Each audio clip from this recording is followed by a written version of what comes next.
ये कुछ मिनट की वीडियो तुम्हारी हिस्ट्री में 20 मार्क्स सिक्योर करा रही होगी। कुछ नहीं पढ़ा है अभी तक तो ये वीडियो तुम्हारे लिए है। इसके बाद तुम खुद लिख के जाओगे कमेंट सेक्शन में RIP हिस्ट्री। 4 चैप्टर है तुम्हारे इस सेक्शन के अंदर। अब इनके अंदर भी तुम इन इम्पोर्टेंट टॉपिक्स को पढ़ो, फालतू की चीजें मत पढ़ो। और उसके बाद ये 17 क्वेश्चंस तुम्हारी पूरी हिस्ट्री को कंप्लीट कर रहे होंगे। तो क्या है वो?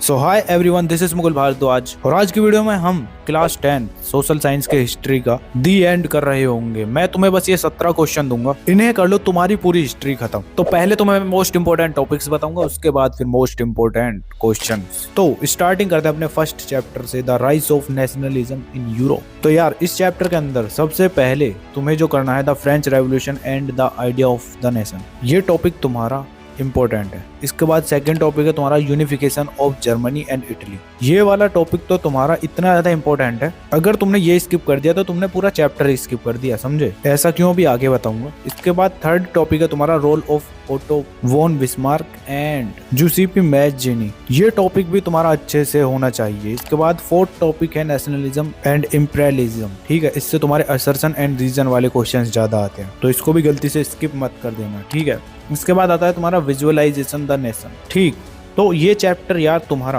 शॉर्ट आंसर और केस बेस्ड क्वेश्चंस के लिए ज्यादा जाना जाता है। ठीक है, इसके बाद सेकंड चैप्टर है नेशनलिज्म इन इंडिया। तो इसके अंदर यार फर्स्ट टॉपिक होने वाला है causes of nationalism in India. ठीक है, सेकंड टॉपिक तुम्हारा होने वाला है non corporation and civil disobedience movements. And third topic होने वाला है role of Mahatma Gandhi and his strategies. अब इसके बाद फोर्थ टॉपिक होने वाला है तुम्हारा Jallianwala Bagh massacres, Simon commission, Lahore session 1929 और डांडी मार्च। ठीक, इसके बाद है नेक्स्ट टॉपिक तुम्हारा sense of collective belonging and role of symbols. और इसका लास्ट टॉपिक है तुम्हारा role of peasants and tribals women in the movement. तो यार ये चैप्टर तुम्हारा लॉन्ग आंसर्स और केस बेस्ड क्वेश्चंस और साथ ही साथ तुम्हारा मैप वर्क के लिए ज्यादा एग्जाम में पूछा जाता है, जो कि एकदम इजी और हाई स्कोरिंग टॉपिक्स हैं। ठीक है, इसके बाद थर्ड चैप्टर आता है the making of global world. तो यार ये तुम्हारा इतना इंपॉर्टेंट चैप्टर नहीं है, फिर भी तुम्हें इसके अंदर इन टॉपिक्स को करना है चारों को। फर्स्ट है तुम्हारा प्री मॉडर्न वर्ल्ड, सेकंड है तुम्हारा ग्लोबलाइजेशन एंड कॉलोनाइजेशन, थर्ड है तुम्हारा इम्पैक्ट ऑफ वर्ल्ड वॉर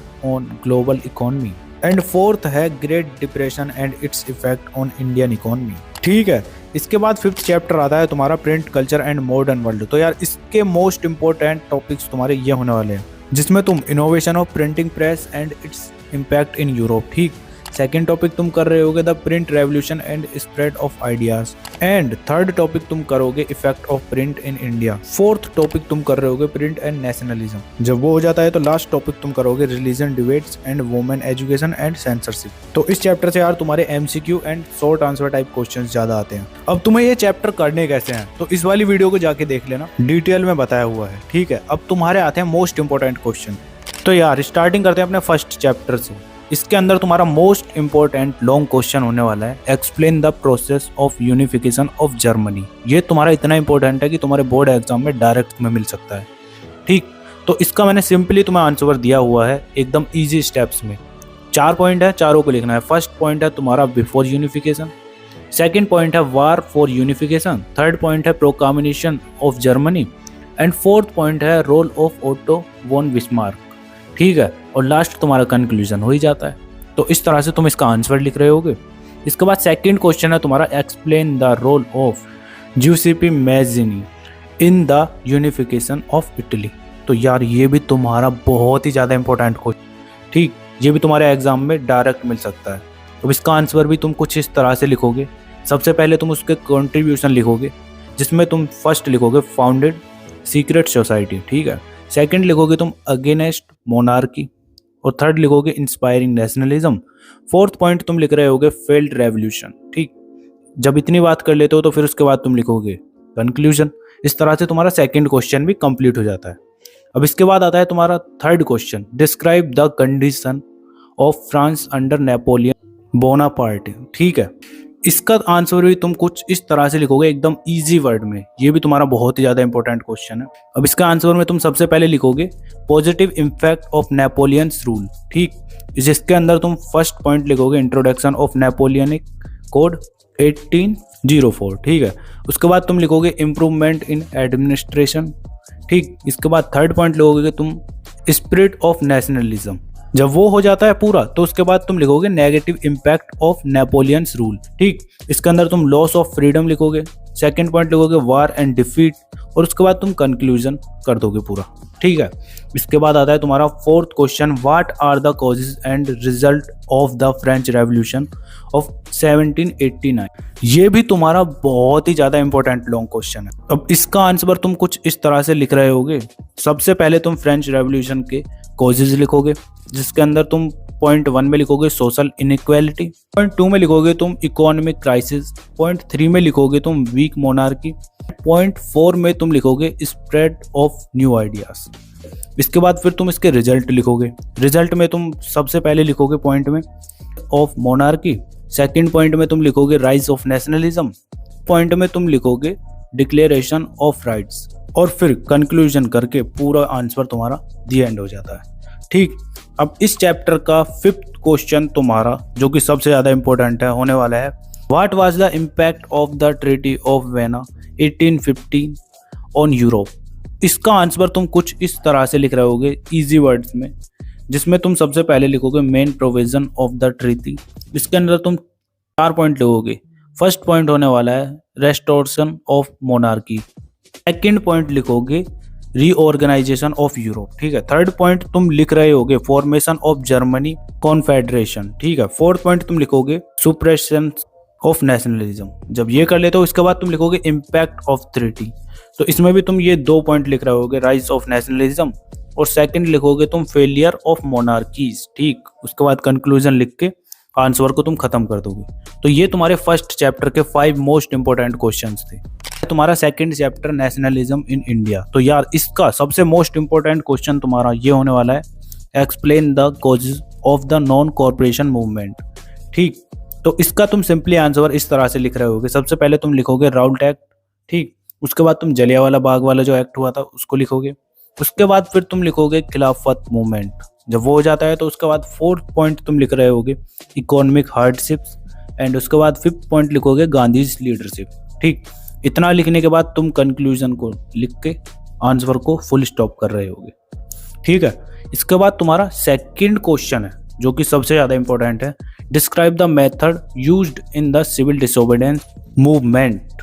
तो इसका आंसर भी यार तुम्हारा एकदम इजी वर्ड्स में कुछ इस तरह से तुम लिखोगे, जिसके अंदर तुम्हारे ये 5 पॉइंट होने वाले हैं। सबसे पहले तुम लिखोगे साल्ट मार्च, जो कि तुम्हारी डांडी यात्रा या मार्च बोल सकते हो। ठीक है, सेकंड पॉइंट तुम लिख रहे होगे बाइकॉट ऑफ ब्रिटिश गुड्स। ठीक, थर्ड पॉइंट तुम लिख रहे होगे रिफ्यूजल टू पे टैक्सेस। ठीक, फोर्थ पॉइंट में तुम लिख रहे होगे पिक्ड फॉरिजन्स ऑफ, एंड उसके बाद फिफ्थ पॉइंट में तुम लिखोगे प्रोटेस्ट एंड स्ट्राइक। और इतना लिखने के बाद कंक्लूजन लिख के तुम्हारा ये भी क्वेश्चन का आंसर पूरा हो रहा होगा। इसके बाद थर्ड मोस्ट इंपॉर्टेंट क्वेश्चन है तुम्हारा, what were the effect of non corporation movement on different social groups. तो इसमें तुम्हें इफेक्ट बताना है। अब इफेक्ट में यार सबसे पहले तुम लिख रहे होगे मिडिल क्लास के लिए, सेकंड तुम लिख रहे होगे प्लीजेंट्स के लिए, और थर्ड लिख रहे होगे तुम ट्राइबल पीपल के लिए। ठीक, उसके बाद फोर्थ लिख रहे होगे वर्कर्स, एंड फिफ्थ लिख रहे होगे तुम बिजनेसमैन। ठीक, तो इन 5 पॉइंट में तुम इस क्वेश्चन को पूरा लिखोगे। इसके बाद तुम्हारा कंक्लूजन लिख के क्वेश्चन तुम्हारा पूरा कंप्लीट हो जाता है। अब आता है तुम्हारा fourth most important question, why did Mahatma Gandhi launch the quit India movement, what were it's outcomes. तो सिंपली इसका आंसर सबसे पहले तुम कॉजेज लिखोगे, जिसके अंदर तुम फेलियर ऑफ क्रिप्स मिशन लिखोगे। सेकंड पॉइंट में तुम लिखोगे British weakness in world war second. Third point में तुम लिखोगे इकोनॉमिक क्राइसिस। फोर्थ पॉइंट में तुम लिखोगे ओपोजिशन टू कॉलोनिकल रूल। ठीक, उसके बाद तुम लिखोगे आउटकम्स। आउटकम्स में तुम्हें ये 4 पॉइंट्स लिखने हैं, एकदम अच्छे से इस तरह से ही लिख रहे होगे तुम। ठीक है, इसके बाद तुम कंक्लूजन लिख के इस आंसर को कंप्लीट कर रहे होगे। अब इसके बाद तुम्हारा फिफ्थ क्वेश्चन आता है इस चैप्टर के अंदर, how did nationalism spread through culture in India. ये तुम्हारा सबसे ज्यादा इंपॉर्टेंट है, इसको एकदम अच्छे से करना है। इसका आंसर तुम्हारा कुछ इस तरह से होने वाला है। सबसे पहले पॉइंट में तुम लिखोगे art and literature, second point में तुम लिखोगे newspaper and books, third point में तुम लिखोगे symbols of nationalism, fourth point में तुम लिख रहे होगे रिवाइवल ऑफ ट्रेडिशनल फेस्टिवल्स। ठीक, उसके बाद तुम कंक्लूजन लिख के इस आंसर को कंप्लीट कर रहे होगे। तो इस चैप्टर के भी तुम्हारे ये most 5 important long question complete हो जाते हैं। तुम्हारा next chapter the making of global world. तो यार इसके अंदर सबसे पहला तुम्हारा मोस्ट इंपोर्टेंट क्वेश्चन होने वाला है, explain how food availability changed due to globalization in the 19th and 20th centuries. ठीक, तो इसका आंसर तुम एकदम इजी वर्ड में लिखोगे। पहले तुम इंट्रोडक्शन लिखोगे, उसके बाद तुम लिखोगे इंक्रीज इन फूड प्रोडक्शन, उसके बाद फिर तुम लिखोगे रोल ऑफ माइग्रेशन, उसके बाद तुम लिख रहे होगे rise of railways and ships, और उसके बाद फिर तुम लिखोगे इम्पैक्ट ऑन इंडिया, और सबसे लास्ट 6 पॉइंट में तुम कंक्लूजन लिख के आंसर का दी एंड कर रहे होगे। तो ये तुम्हारा फर्स्ट क्वेश्चन था। इसके बाद आता है तुम्हारा second question, explain the impact of great depression 1929 on the world economy. ये क्वेश्चन तुम्हारे इस बार बोर्ड एग्जाम में डायरेक्ट मिल सकता है, तो इसको स्किप मत कर देना। इसका आंसर तुम्हारा कुछ इस तरह से होगा। इसमें भी तुम सबसे पहले इंट्रोडक्शन लिखोगे, उसके बाद तुम लिखोगे इम्पैक्ट ऑफ इंडस्ट्रियल कंट्रीज, उसके बाद तुम लिखोगे इम्पैक्ट ऑफ कॉलोनीज, और जब वो हो जाता है तो 4th पॉइंट में तुम लिखोगे decline in trade, 5th point में तुम लिखोगे रिकवरी फ्रॉम डिप्रेशन। ठीक, और 6th पॉइंट में कंक्लूजन लिख के तुम इस आंसर को कंप्लीट कर रहे होगे। इतने इजी वर्ड में लिखा है ना मैंने ये तुम्हारे अगर तुम सेम टू सेम ऐसे लिख कर आ जाते हो ना तो तुम्हारा टीचर फुल मार्क्स देगा। ठीक है, अब इसके बाद थर्ड क्वेश्चन है तुम्हारा, explain how global trade change in the pre modern world. ठीक, ये भी तुम्हारा बहुत ही ज्यादा इंपॉर्टेंट है। इसका आंसर भी तुम सेम उसी तरह से लिखोगे, पहले इंट्रोडक्शन, उसके बाद तुम सिल्क रूट ट्रेड, थर्ड में तुम लिखोगे trade during European expansion 15th and 16th century. ठीक, ट्राइएंगुलर ट्रेड्स। ठीक, अब इसके बाद 4th पॉइंट में तुम लिख रहे होगे rise of colonies, and 5th point में तुम लिखोगे impact of world trade, and 6th point में तुम कंक्लूजन लिख के आंसर का दी एंड कर रहे होगे। तो अब इसके बाद तुम्हारा नेक्स्ट क्वेश्चन आता है, 4th question, how did the second world war affect the global economy. इसका आंसर भी तुम कुछ इस तरह से लिख रहे होगे, पहले तुम इंट्रोडक्शन लिखोगे, फिर तुम लिखोगे यूरोप एंड जापान में डिस्ट्रैक्शन। ठीक है, उसके बाद तुम लिख रहे होगे 3rd पॉइंट में rise of the USA and USSR, उसके बाद 4th पॉइंट में तुम लिखोगे decolonisation of Asia and Africa. जब वो हो जाता है तो 5th में तुम लिख रहे होगे creation of international organisations, and 6th point में तुम लिखोगे इम्पैक्ट ऑन इंडिया। जब ये हो जाता है तो उसके बाद तुम कंक्लूजन लिख के इस आंसर को भी कंप्लीट कर रहे होगे। ठीक है, तो यार इस चैप्टर के ये 4 मोस्ट इंपोर्टेंट क्वेश्चंस थे, तो इनको एकदम अच्छे से कर लेना। इनकी पीडीएफ में बता दूंगा कहाँ पर मिलेगी। ठीक है तुम्हारा next chapter print culture and modern world. तो यार ये तुम्हारा लास्ट चैप्टर होने वाला है हिस्ट्री का। तो इसके अंदर फर्स्ट क्वेश्चन है तुम्हारा, how did the innovation of printing press revolutionise the world.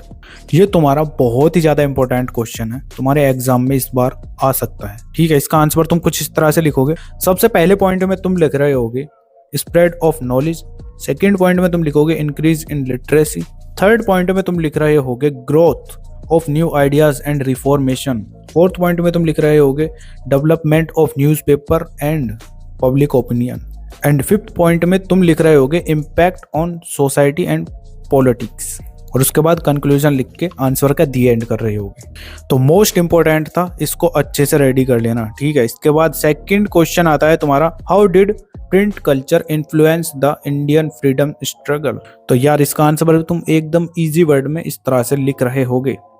सबसे पहले तुम लिखोगे spread of nationalist idea, second point में तुम लिख रहे होगे अवेयरनेस अमंग कॉमन पीपल। ठीक है, थर्ड पॉइंट में तुम लिख रहे होगे role of social reformers, and 4th point में तुम लिख रहे होगे यूनिटी अमंग इंडियंस। ठीक, इसके बाद 5th पॉइंट में तुम लिख रहे होगे ब्रिटिश सेंसरशिप एंड कंट्रोल्स, और उसके बाद कंक्लूजन लिख के इस आंसर का दी एंड कर रहे होगे। ठीक है, तो ये तुम्हारा मोस्ट इंपॉर्टेंट सेकंड क्वेश्चन था इस चैप्टर का।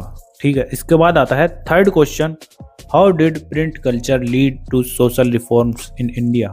अब इसका आंसर भी तुम कुछ इस तरह से लिख रहे होगे। ठीक है, फर्स्ट पॉइंट में तुम लिखोगे spread of modern education, second तुम लिख रहे होगे role in women's empowerment, third तुम लिख रहे होगे fight against social evils, fourth तुम लिख रहे होगे growth of regional literature, fifth में तुम लिख रहे होगे rise of the public opinion. ठीक है, और लास्ट में तुम कंक्लूजन लिख के आंसर का दी एंड करोगे। तो इस चैप्टर में तुम्हारे ये 3 मोस्ट इंपोर्टेंट क्वेश्चंस थे, इनको गलती से भी स्किप मत कर देना। अब इन क्वेश्चंस की पीडीएफ तुम्हें टेलीग्राम पर मिल जाएगी, लिंक मैं बायो में दे दूंगा। और बाकी सेक्शन जियोग्राफी, पॉलिटिकल साइंस और तुम्हारा इकोनॉमिक्स, इनके लिए तुम्हें जल्दी वीडियो मिल रही होगी, तो टेंशन बिल्कुल भी मत लो। कमेंट करके जाओ RIP हिस्ट्री। चलो मिलते हैं नेक्स्ट वीडियो में, तब तक के लिए keep learning, keep studying and keep smiling.